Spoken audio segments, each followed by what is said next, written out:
Hey guys welcome back. ഞാൻ രാവിലെ എണീറ്റു, കുളിയൊക്കെ കഴിഞ്ഞു. ഇന്നൊരു ചെറിയ പ്ലാന് വെളിയിലേക്ക് പോകണമെന്നുണ്ട്. സമയം ഏകദേശം 11 മണിയായി ഗൈസ്. അതുപോലെ നിലവിൽ ഞാനിപ്പോൾ ഉള്ളത് ആലപ്പുഴ ജില്ലയിലാണ്. അപ്പോൾ ആലപ്പുഴയുടെ തൊട്ടടുത്തുള്ള അഴീക്കൽ ബീച്ചിലേക്ക് പോകാൻ പ്ലാൻ ചെയ്തു.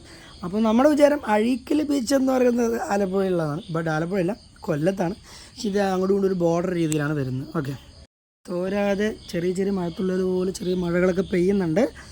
അപ്പോൾ ഈ ഒരു മഴയും ആസ്വദിച്ചും തണുപ്പും എല്ലാം കൂടെ നമുക്കൊരു ക്ലൈമറ്റിൽ പോവുകയാണ്. നോക്കുമ്പോൾ വഴിയോരത്ത് കണ്ടോ, ഈ ഒരു കനാലിലെ പൊക്കത്തിൽ വെള്ളം വന്നിട്ടുണ്ട്. ഈ വെള്ളം ഒന്ന് കുടിക്കാൻ ഈ പറഞ്ഞ ആ വീടുകളും കാര്യങ്ങളൊക്കെ ജസ്റ്റ് വെള്ളത്തിലാവും, അത് ബുദ്ധിമുട്ടാണ്. ഇങ്ങനത്തേക്കാണ് ഇവിടുത്തെ ലാൻഡ്സ്കേപ്പ് ഞാൻ ഇപ്പോഴാണ് അറിയുന്നത്. ഏകദേശം നമ്മുടെ റൂമിൽ നിന്ന് ഈ പറഞ്ഞ അഴീക്കൽ ബീച്ചിലോട്ട് ഏകദേശം 21 കിലോമീറ്റർ വരുന്നുണ്ട്. അപ്പോൾ ഇന്ന് എന്തായാലും സൺഡേ ആണ്, വേറെ പ്രത്യേകിച്ച് പരിപാടികളൊന്നുമില്ല.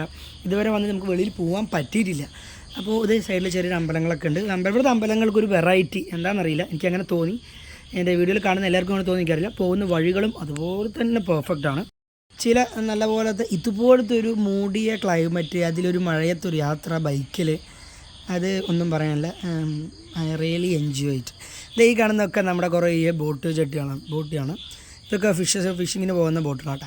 അപ്പോൾ ഏകദേശം നമ്മുടെ അഴീക്കൽ ബീച്ചിൻ്റെ ഏരിയ നമ്മൾ എത്തിക്കഴിഞ്ഞിരിക്കുന്നു. അപ്പോൾ കുറേ ആൾക്കാർ ഇതേപോലെ കോട്ട് ചൂട്ടൊക്കെ ഇട്ട് പോകുന്നുണ്ട്. ചെറിയൊരു ചാറ്റൽ മഴയും പെയ്യുന്നുണ്ട് കേട്ടോ. ഗൈസ്, ഞങ്ങളിതാ ഇപ്പോൾ ഇവിടെ എത്തിയിട്ടുണ്ട്. ഞാൻ ബീച്ചിൻ്റെ അടുത്തേക്ക് പോവുകയാണ്. നമ്മുടെ സിക്സർ കൊണ്ടുള്ള പുള്ളി, നമ്മുടെ ഒരു യൂട്യൂബർ ഇവിടെ വെള്ളം നോക്കിയാൽ വരുന്നത് ഇന്തൊരു, ഇവിടെ കുറേ ആൾക്കാർ വെള്ളം കാണുന്നൊക്കെ കേട്ടോ. ഈ പറയുന്ന കടകളുടെയും റോഡിൻ്റെയൊക്കെ അടുത്താണ് ഈ കാണുന്നത്. ഈ ബോർഡർ ഫുൾ വെള്ളം കേട്ടോ. അയ്യോ, ഇമാതിരി ഫ്ലോയിൽ വെള്ളം ഒരു വെള്ളം വലിയൊരു ഒന്നും വരാതിരിക്കട്ടെ, എങ്കിലും വന്നു കഴിഞ്ഞാലും ഇവിടുത്തെ ആൾക്കാർക്ക് ബുദ്ധിമുട്ടാണ് എന്നുള്ളതിൻ്റെ ഒരു വിഷ്വൽ നമ്മളിപ്പോഴാണ് കാണുന്നത്. ഇത്ര രീതിയിൽ ബീച്ചിൻ്റെ ഒരു ചെറിയൊരു ഭാഗം ഇപ്പോൾ കണ്ടത്. അപ്പം നമ്മളിനി നേരെ അഴീക്കൽ ബീച്ചിൻ്റെ മെയിൻ സ്പോട്ടിലോട്ട് പോകാണ് കേട്ടോ. ഇതുപോലെ ചെറിയ കടകളൊക്കെ ഉണ്ട്, പക്ഷേ ഇന്ന് സൺഡേ ആയിട്ടൊന്നും തുറന്നിട്ടില്ല. ഏകദേശം ഇപ്പോൾ ഒരു 3 മണിയായ സമയം.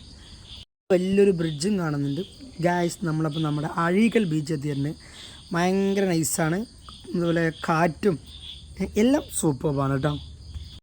അതുപോലെ ഈ വീഡിയോയിൽ കൊള്ളിക്കാൻ പറ്റാത്ത കുറച്ച് ഷോർട്സുകൾ ഞാൻ എന്തായാലും മറ്റൊരു ഷോർട്ട് വീഡിയോയിൽ ഉൾപ്പെടും. ഓക്കെ, അതുപോലെ തന്നെ ഇവിടുത്തെ മണൽ ഫുള്ള് കരിമണലാണ് കേട്ടോ. ഞാനിപ്പോൾ ശ്രദ്ധിക്കുന്നത് നമ്മുടെ തൃശ്ശൂർ ഏരിയ, കോഴിക്കോടൊക്കെ പോയി കഴിഞ്ഞാൽ പ്യൂർ വെള്ളം, ഇത് കരിമണലാണ്. എന്താണെന്ന് എനിക്കറിയില്ല അതിനെപ്പറ്റിയൊന്നും.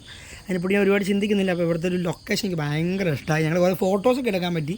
സൺഡേ ഭയങ്കര യൂസ്ഫുള്ളായി, നമുക്ക് ഭയങ്കര ഒരു ഹാപ്പി മൂഡായി. എന്തായാലും പ്രതീക്ഷിച്ചില്ല. അത് നൈസ് സ്ഥലം. ഈ സൈഡിലൊക്കെ ഫുള്ള് കടകളുണ്ട് കേട്ടോ. ഒരുപാട് കടകളാവാത്തിന്. പക്ഷേ ഒക്കെ ഇപ്പോൾ സമയം ഏകദേശം 5 മണി 5:30 ആവുന്നു. കടകൾക്ക് ഇപ്പോഴും തുറന്ന ആൾക്കാരൊക്കെ വന്നു തുടങ്ങി. വെയിലുണ്ട്, നമ്മൾ വരുമ്പോൾ മഴയായിരുന്നു. ഇപ്പോൾ നല്ലൊരു വെയിലുള്ള ക്ലൈമറ്റാണ്.